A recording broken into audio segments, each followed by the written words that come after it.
Good evening, everyone. I'd like to call the Traffic Commission meeting of January 19th to order. Members present, Chief Dave Callahan from the Revere Police, Frank Stringy, City Planner, Nicholas Rystrom, City Engineer, Chris Bright, Fire Chief, and myself, Paul Agenzio, Superintendent of Public Works. If you could join me in a salute to the flag, please.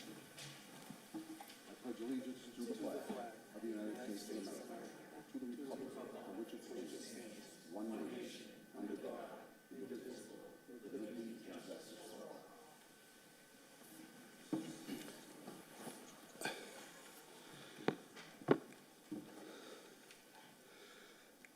The first item on the agenda for public hearing is public hearing to amend Section 10.23.040G of Title 10 Visitor Placards to the revised ordinances of the City of Revere by deleting the word 10 and inserting the word 8.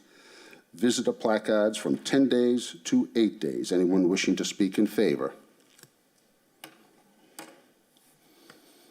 Luis Flores, Parking Department. I'm filling in for Zach Babo, the Director of Parking.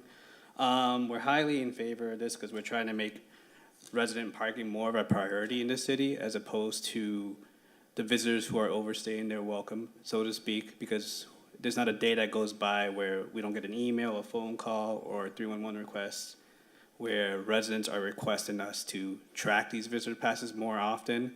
So by reducing the number of days, we're hoping that we can open up a couple more spaces for residents so they're able to park, essentially. Thank you very much. Anyone else wishing to speak in favor? Seeing none, anyone opposed? Anyone wish to speak in opposition to this change? Seeing none, comments from the commission or a motion to approve? Motion to approve. Do I hear a second? Second. Second? All in favor? So ordered. Aye.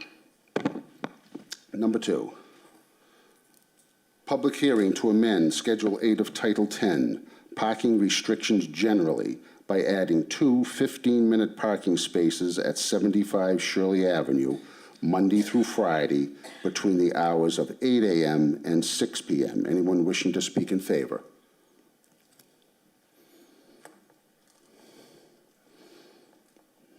Seeing none, anyone opposed to this? Anyone in opposition?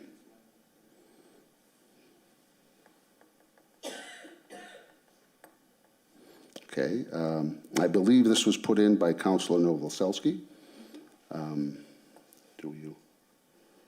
Mr. Chairman, do we have any background on this motion? I feel like we're gonna, if you have 2 15-minute parking spaces, you're gonna lose some other parking spaces. Do we know? I'm not sure what the background is. We could table this to our next meeting when Councilor Novoselsky is here to attend and explain the Make a rationale. motion to table it. Table? Do I hear a second? Second it. Second? Okay, matter is tabled. Number 3, public hearing to amend Schedule 11 of Title 10 handicapped persons parking by adding 33 Dehone Street. Anyone wish to speak in favor? Anyone opposed? I know Ralph DeChico isn't here tonight. He usually has the information and background on these for us. Unfortunately, he doesn't seem to be here tonight.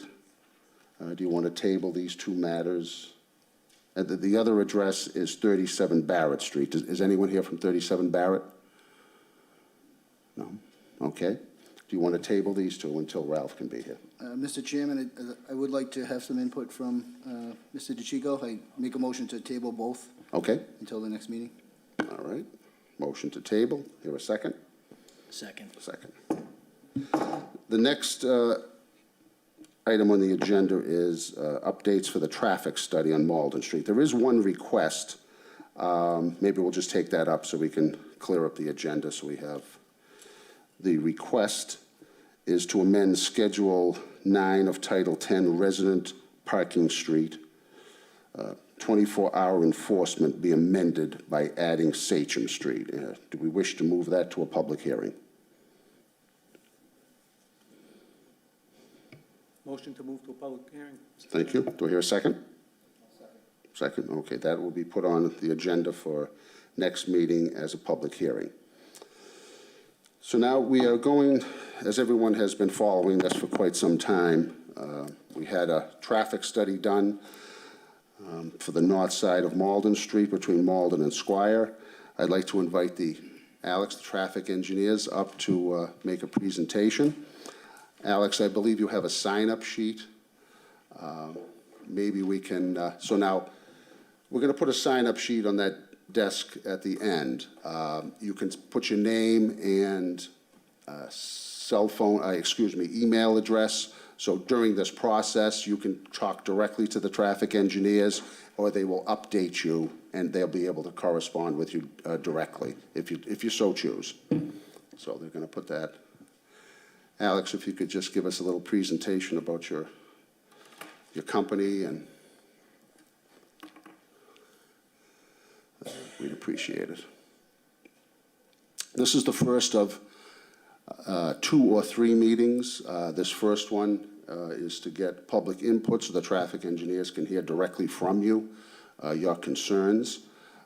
There's also a sheet that if you don't feel as though you want to come up to the podium and speak, if you'd rather put your thoughts in private, and then they will add those into the record and, possibly email you directly. All right, Alex, it's all yours. Sure. So I have.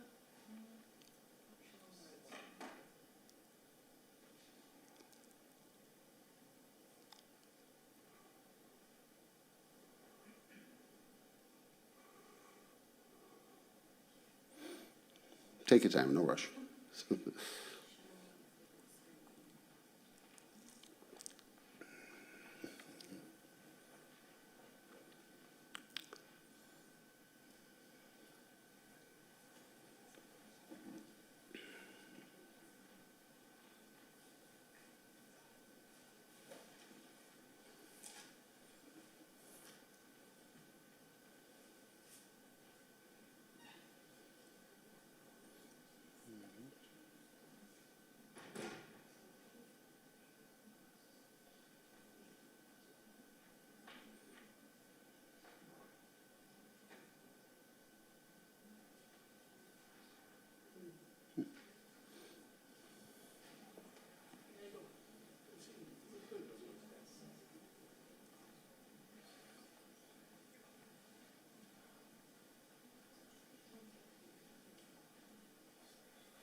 Scope of the study, we're getting there.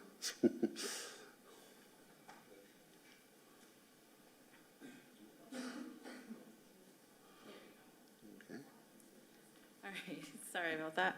Hi, I'm Alex Sue. I'm from HNTB. I have a couple colleagues here as well: Paul Nelson, Aleda Ong, and then Abby Corrado.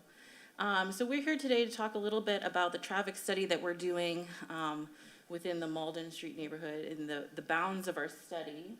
We'll do a few introductions first about the study. We'll talk about the scope of our study, some of the existing data that we collected, and then really what we want to do is we want to hear from you to see what the issues are, and then we'll have, as Paul mentioned, another public meeting or another couple public meetings to kind of get feedback on what our recommendations are and get some of your input on those. And so we do have a sign-in sheet. As I said, we will have additional public meetings in the future, so if you want to keep informed about the status of the project or you want to be informed of the next public meeting, we can get you on an email list to make sure that we provide those dates and that information to you. So we have a sign-in sheet that we'll pass around if you want to keep updated with that. We also have some comment forms too, so if you don't feel comfortable making a comment now, or you want to think about it, write in a comment, we can certainly take those paper comments as well. So Elena or Abby in the back can certainly provide those to you. So in terms of the scope of our study, This graph here really shows what our project area and our limits are, and that's really bounded the neighborhood between, Washington Avenue, Squire Road, Malden Street, and Broadway. So from what we've heard are some issues of potential cut-through traffic through some of the neighborhood streets within the bounds of this area. So we wanted to really take a snapshot of what this area looked like, what it encompasses, and then we took some traffic counts in December before the holidays.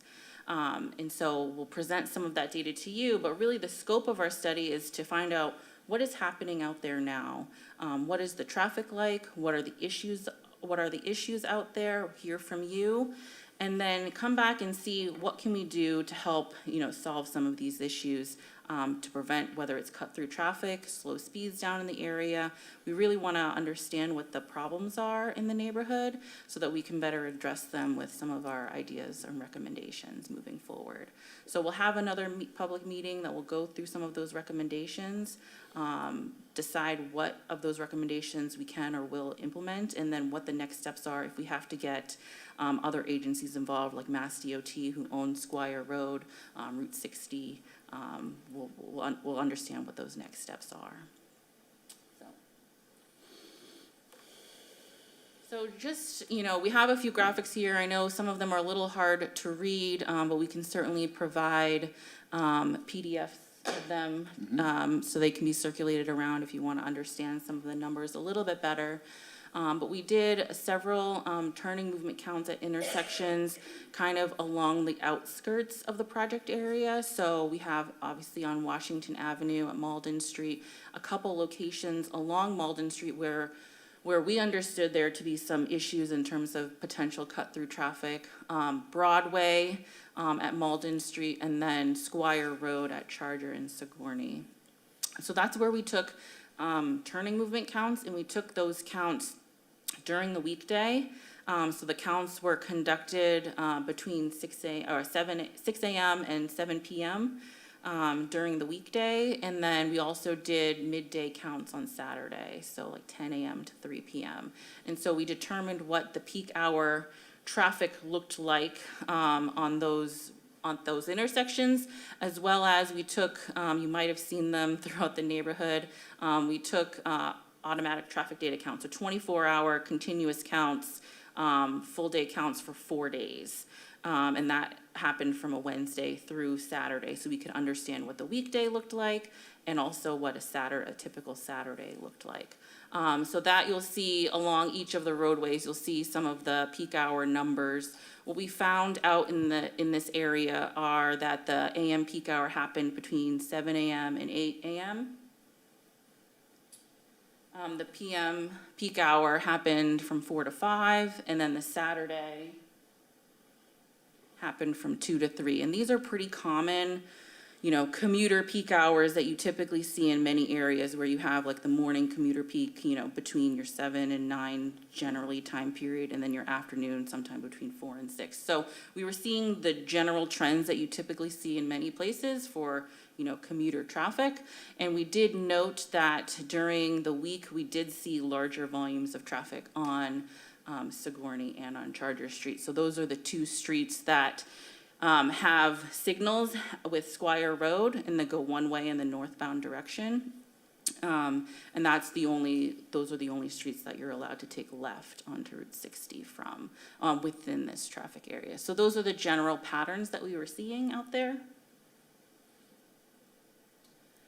We took a look at 24-hour data, and these are just some example graphics. We did these for every single street that we took counts on, where we kind of understood what hours of the day there were peak traffic and when, traffic sort of died down. So you'll see on Sigourney, the bottom left graph there, you'll see that peak hours happen between that, 6 a.m. to, 8 a.m., 9 a.m. time period, and the afternoon was, anywhere between 2 and 5 or 6 o'clock at night. So these are some graphics so we can understand what the travel patterns are. And so these are some things, once we understand some of the issues and get input from you, we'll kind of dive a little bit deeper into some of these numbers. We also took a look at, origin destinations throughout the area. So what we did was we took a street that had, pretty good big data. So we used a platform called INRIX, which takes, cell phone movements, Bluetooth movements, big data, traffic movements through the area, and kind of allows us to take a look at where people are coming from and where people are going to. So we took one of the roadways that had available data through this portal, which was Newhall Street, which is in the southern portion of the project area. You'll see there's kind of like a green highlight in the middle of the map. And so we looked at people who were traveling on this roadway, where are they coming from? And so you'll see that people who are traveling on Newhall Street were generally coming from this neighborhood in general. So within Revere, local, so 64% kind of comes from that sort of middle area around Revere. Southern bounds is, here where we're at in City Hall, kind of northern bounds where the Market Basket is. And then finally, we looked at destinations. So people who travel on Newhall Street, about 68% were that local traffic who are destined to the area within this neighborhood. So that was just general, just kind of wanted to give a brief overview.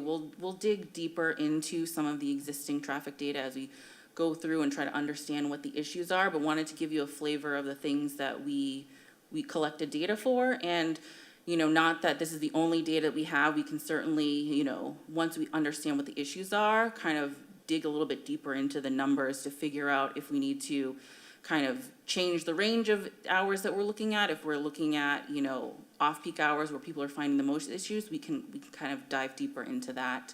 So that was just to give you a flavor of what the existing traffic data that we collected. To give you a general timeline of our study, we collected traffic counts back in December, as I said. We're here at our first, public meeting to talk about existing conditions and issues. In about a month, we'll come back and talk about recommendations.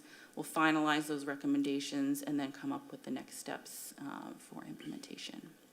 So with that, I didn't know if you wanted to add anything else. Right, Alex, maybe, because the graph was a little hard to read, could you give us just a few numbers as far as what you found on Sigourney, Charger, Derby, Yeah. the number of cars, just so we get a... Yeah, so in general, Sigourney, Charger were two of the roadways that had most of the volume. So when you're looking at, and it's not up on the screen anymore, but when you're looking at the numbers, you're seeing on those streets, you're seeing, between 100, 200, 250 vehicles per hour traveling on those roadways during the peak. So say your morning or your afternoon peak, whereas some of your other side streets, you're really only seeing maybe 50 vehicles. So that's definitely taking the brunt of the number of traffic vehicles. Oh, so they're up here on the screen now. So you're seeing that those are like the higher numbers that we're seeing is definitely Grover Street. We're seeing less than 20 cars in either direction. So during the peak hours, and then, Malden Street obviously carried a large number of traffic. What we saw that was actually pretty interesting with the numbers, if you look at Malden Street to, say, the west of Derby, volumes going in the eastbound direction are significantly lower than if you continue on Malden Street past Derby Street. So we kind of wanted to understand and maybe get some more input on why, maybe if there's any cut-throughs on some of the more minor streets or more volume generators that people are thinking of. We found that to be quite interesting, especially during the morning peak hour. We found, some of those differences. But volumes generally, yeah, Sigourney and Charger were the higher volume roadways. And what about Derby? I know that's coming from Squire Road and a Yeah, one... yeah, so Derby, it was a little bit. Excuse me, yeah, Derby, that's correct. Yeah, so Derby is a little bit higher than some of the other side streets, but you're still seeing less than 100 on Derby during the peak hour. Okay. Yeah. Charger Street is about 150. Yeah, 150 to 200. Yeah, so Sigourney has higher volumes, yeah. Yeah, Oh,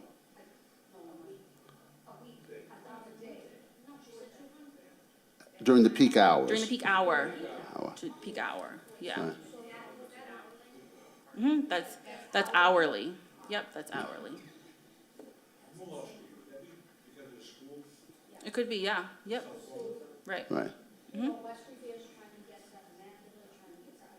right. Couple questions, just on the first one, you mentioned, I just wanted to understand your logic on some of the streets. So for example, I'll pick one, Keeney Street. You have on the southern side of it, actually, yeah, it's the southern side, you have a number of samples there. But you didn't do it on the northern side. Right. Can you tell me what the logic was? It's the same thing on Augustus, and Yep. I'm seeing that on August too. Yes. What's the logic of that, please? Yeah, so on several of the roadways, we took a look at, where to put the traffic counters, right? Whether it's on the north side of Grover, on the south side of Grover. I think we had to pick strategically based off of where we had turning movement counts, and then also where we had, say, Grover Street counts. So on Grover, we would be able to understand what the volumes were, say, on the north side of Grover, based off of volumes that were on Grover, volumes that were on the south side. We can interpolate what that volume is. Yeah. So I will tell you that from the neighborhood, maybe you can see this and others can comment on that too.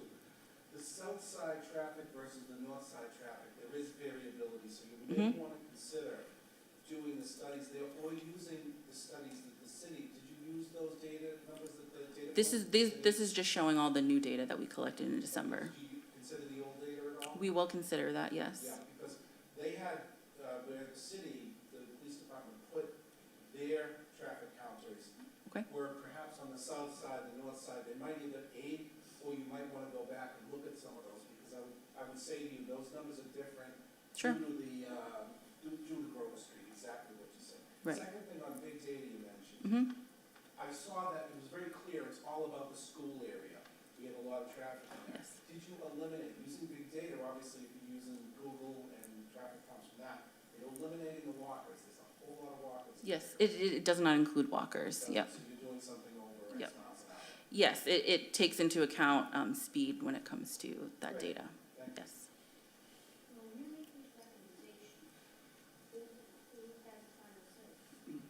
That would be the town. The Traffic Commission. The city, yeah. We do, the Traffic Commission. You say there's 100 cars per hour going in the morning down Derby Street. Roughly, yeah. Can I have the amount of the full day? The full day, I don't know, Abby or Alina, could you pull that? Yeah. It's about 1,000 vehicles per day, but, yeah. Mm-hmm, So I'm just wondering, there could be a couple of reasons why there's such, we were told the data that we saw over the summer that the city did was about 1,800 cars a day. mm-hmm, That's a big discrepancy from 1,000 cars a day. Now, it could be because the regular travelers of the city got used to the fact that they could not travel down Derby Road for a Sure. month or so. So then, but when you did your data, people were still thinking they couldn't go down Derby Road, so maybe that's why we saw less traffic. It could have been the time that you did it, I don't know, but it seems like there's a big discrepancy there. So I Okay. don't know if that's gonna be re-examined, or, you're gonna just you're gonna take some data again, you're gonna do the counters again, possibly, but that's a big discrepancy. that's good input, yes. We can certainly look at, maybe some of the variability in the times, that I can take a look at when the counts were done previously. The factor that needs to be considered here is that in addition to the 1,800 cars a day we were told we were getting over the summer, we're gonna be having a fast food restaurant with a drive-through open at the end of that street, which we've been told gets about 2,000 patrons a day or something like that for the drive-through. Sure. We're expecting that traffic, if our traffic pattern does not change, is going, the bulk of it will travel down Derby as well, adding to those, that number of cars. So that needs to, I don't know how we can, try to gauge what that's gonna be, but that needs to definitely be added into the equation in terms of, volume.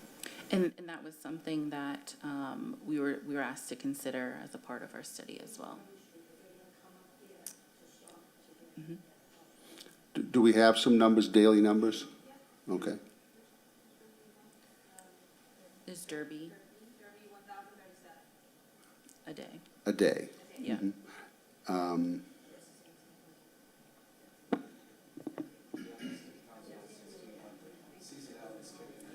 mhm. Okay. You did well on regards to the study, because of the traffic from the middle of the city, New Holman area, which is correct. I was 35 years with the Revere Police Department, the last 25 was traffic. Over the years, you got more and more and more. If you look around the streets, look how many cars are on the street. Look how many homes become duplexes, apartments. The people who live in this city is unbelievable. The traffic is us. We are the traffic.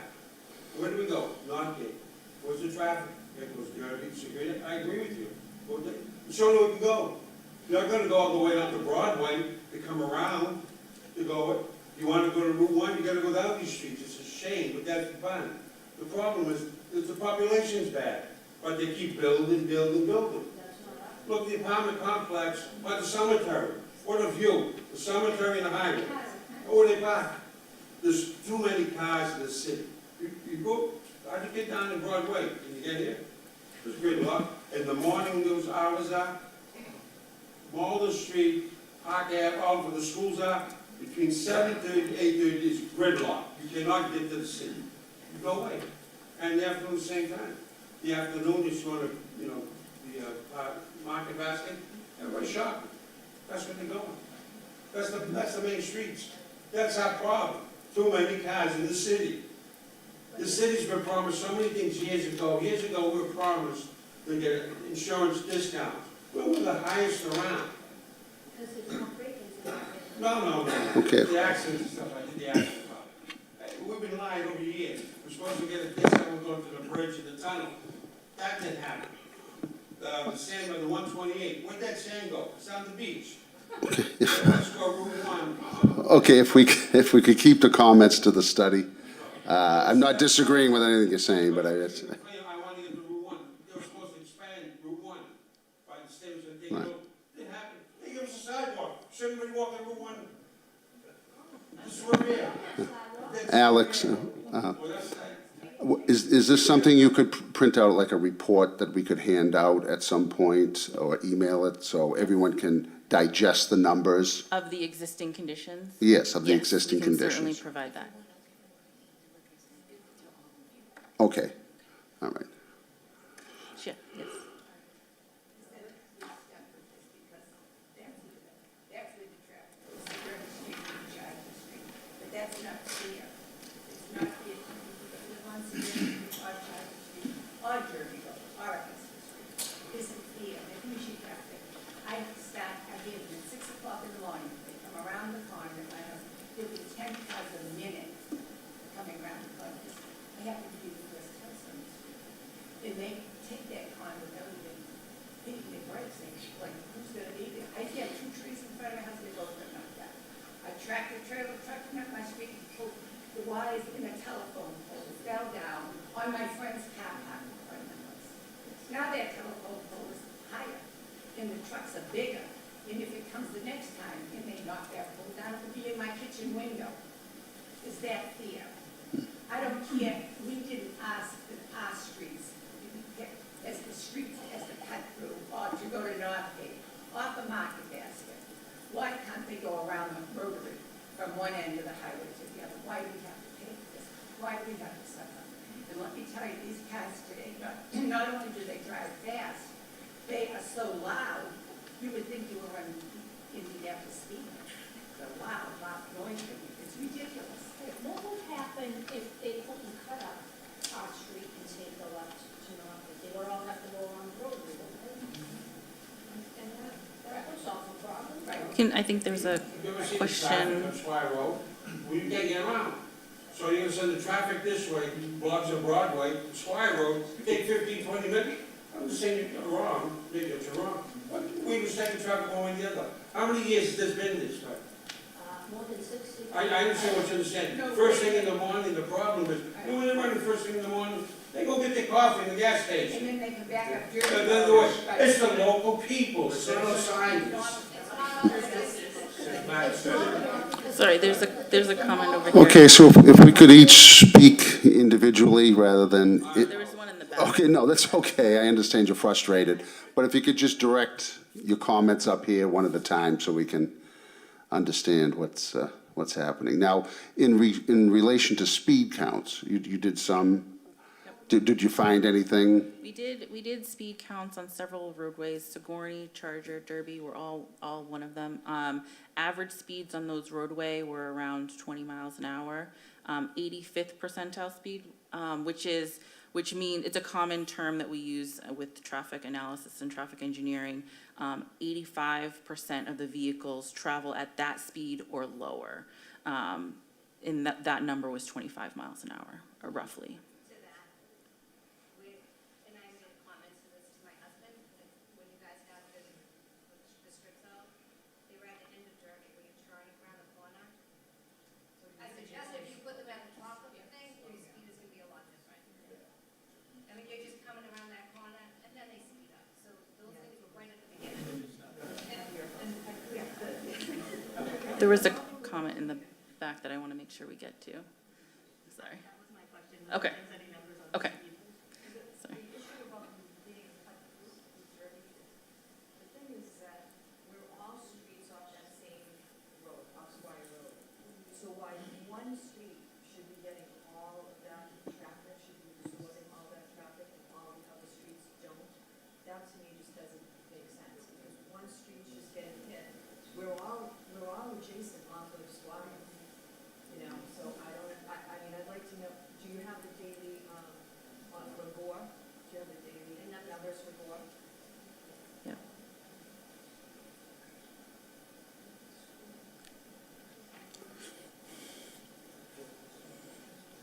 Orvis? In Orvis. Orvis is going in. Oh, yeah. No, yeah, Orvis, just Gore. Mr. Chairman, while we're waiting for that, on a parallel note, did the board or the commission discuss with our consultants the problems that we're having, that we're bringing up here today and also? Yes, I made them aware of the Popeyes coming up. I made them aware of, Derby, Cigar. yes, right, I did, yes. 3,339 on Gore. A day. Yeah. And what was the one from Derby? 1,000. 1,000, right. So, I mean, if you're coming out of Northgate and you're taking the left, you're taking the first street that's available to you. So that's probably what's happening there. It's a quick left and a quick right. So right. So I understand that, and Popeyes is coming in, and there's the thought that, they're gonna come out and take a real hard right and go up Derby. If you made Derby do not enter, I assume all the traffic would then go to Gore, all those numbers. So we're going to try to make some recommendations and some solutions without just taking traffic from one street and just dumping it on another. I know it's a tall order, but we're going to try to do our best. And as far as speed, will you be giving us some suggestions on how to maybe, speed is a major concern, what we can do along these streets other than just lowering speed limit signs, and what we can do possibly to Yes. mitigate some speeding? Okay. Ma'am, do you have a question? All the back roads around Gore Road, Derby, all of them are very dark. A lot of cities have solar-powered stop signs that light up when there's so many people close to them. Because I don't know what that road is, but it's really dark at night. That might slow me down if you have this bright red light coming up to a stop sign. No, that's a good suggestion. Have you experienced issues with people running stop signs through the neighborhood? Right.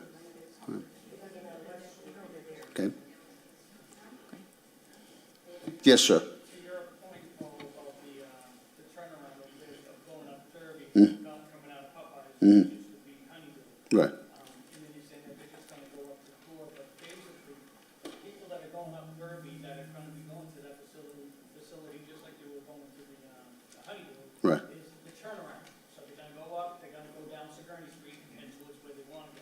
Right. So we're gonna have the do not enter, so anyone coming up, it's gonna force them to the lights where they're gonna have to do their U-turn to go catch, Route 1 North or go back to wherever they work at Northgate. That's what we're trying to do. And if you have suggestions, please put your name on that list, and you can email directly with your suggestions, and they can consider those. Just to have like better picture about that, did you have chance, I need to look at the previous, topic information on YouTube? We have not looked at the So I previous. think it's better to go back and watch those, so we have like better picture of what's going on, why we have conducted this traffic study. Sure. Yes, Shannara? Would you consider doing those streets where I mentioned the, mill samples that being done? Would you consider that? The opposite sides of the streets? Yeah, so because the traffic patterns are gonna find it very different, even though you're talking about the cross street absorbing it, you'll find that. We'll take a look at what makes sense based off of the numbers that we were seeing. Yes, and you're 100% right on Derby, if you're putting those at the ends, which I'm sure you guys know, there's a lot of speed up going up halfway up the street. So your average of 25 miles an hour, I don't think is really true. I think if you put it in the middle of the street, you'll find that our average speeds are much higher. Okay. Because many of those streets are also up ramps too, they're uphill, they're grade. That speed thing on the second half is a very, see what your numbers are. Yeah, right after the cross the light, yeah, right after the stop sign. As they go through the stop sign, they'll just stop and just keep going. 60, 70 miles an hour. So there is some thought to that you see the green light in front of you, and then, you're gonna hit the gas. Okay.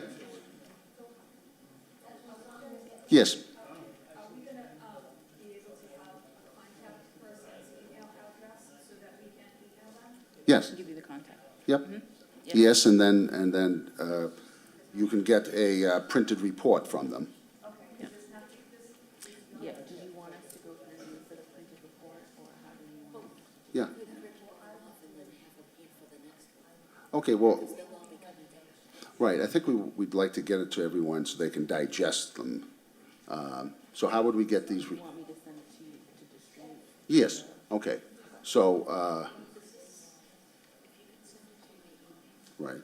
And then you could email it to these, could you email it to these residents? Yes. Okay, all right. So does that sign-up sheet have requests for the email addresses? We request the email address, yes. But it doesn't have our contact. Okay. Do you want it to come through you? Yeah, through me. Yeah. Oh, yeah, we can go through her. Okay, yes, all right, that sounds good. Okay. So we're gonna get a copy of the sign-up sheet. They're gonna print out send us an electronic copy of this report, and we'll email it to anybody that wants it. then that will be the So you can contact. digest it. For, yeah. that will Prior be to the next contact meeting. For everyone. So when she emails out the documents, then you'll have her information to send back those forms. Yeah.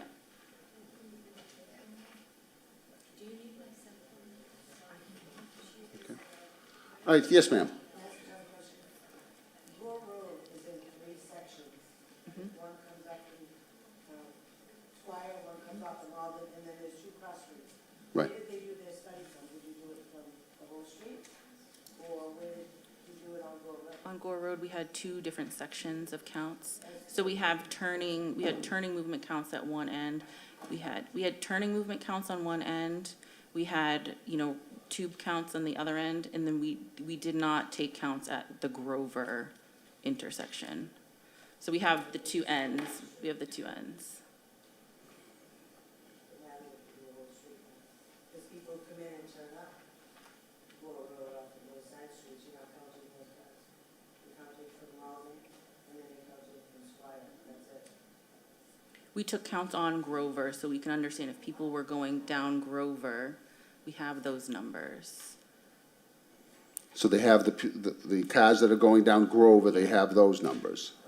They have the, okay, Yeah. I'm in the middle section, so I'm like, because I do what I come up with. right. So they would catch that when they We did the catch counts them on with the Grover. Grover, yeah. Okay. So we want to get this information disseminated to everybody. You can digest it, send in your comments, and then at our next Traffic Commission meeting in February, we can further discuss.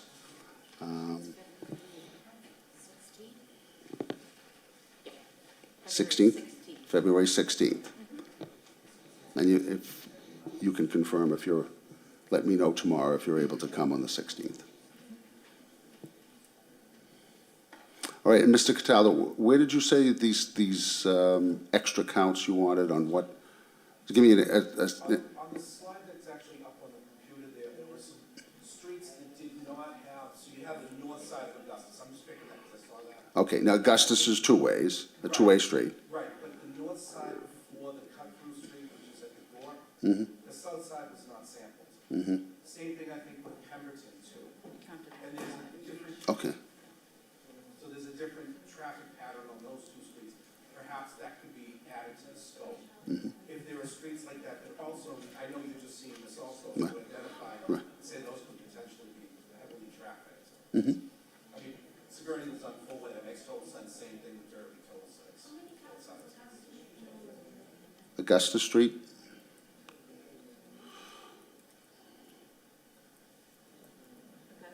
Is pretty low numbers, it was in the 300s, yeah. The what? That's both combined, yeah. Roughly, I think there's more people that go in the northbound direction on Augustus than in the southbound. Yeah. I'll send the numbers around, yeah. Just going back to seasonality, that's very different than the counts from the summer that we had. Summer comes around at the higher end, coming up from Square Road. Really,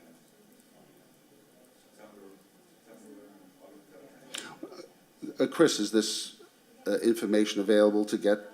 they can go to Sarah White Police Station, Okay, and I believe the traffic stop goes down to 6 months. okay, So you might want to go soon. okay, There's probably 30-day survey. It's a free flow, it's not tools. It's a free flow survey. It's done on ASD traffic equipment, that the good equipment they have. So it's pretty decent stuff here. When you say free flow, it's cameras? If there are cameras that will react, but it's radar. Okay, There's radar, it does free flow, not the tubes across the road. right. So we'll pick up, get a bicycle, it's set low enough. Okay. so Laura, you can research that for us, and you say this information is held in the machine for at least 6 months? 6 months. Okay, We're in there right now. okay, But you could have, if you went to the station and talk to Sarah White, push it down for you and pull the numbers, you can get what you want out of there. And I don't know if you contacted ASD. I don't. We can find a contact. okay, We'll talk to Sarah. okay, perfect. All right. Any comments from the commission? Any questions you want to ask the traffic engineers, or I think we pretty much covered a lot of it. We heard it all. All right, very good. So we're going to get this information to you. You can take a look at it, digest it, and then at our next traffic commission meeting, and then at that point, maybe will you have some suggestions ready? And then we'd love to hear those. And we'll take it from there. All right, thank you very much. Do I hear a motion to adjourn? So moved. So moved. Thank you very much. All in favor? Aye. Thank you.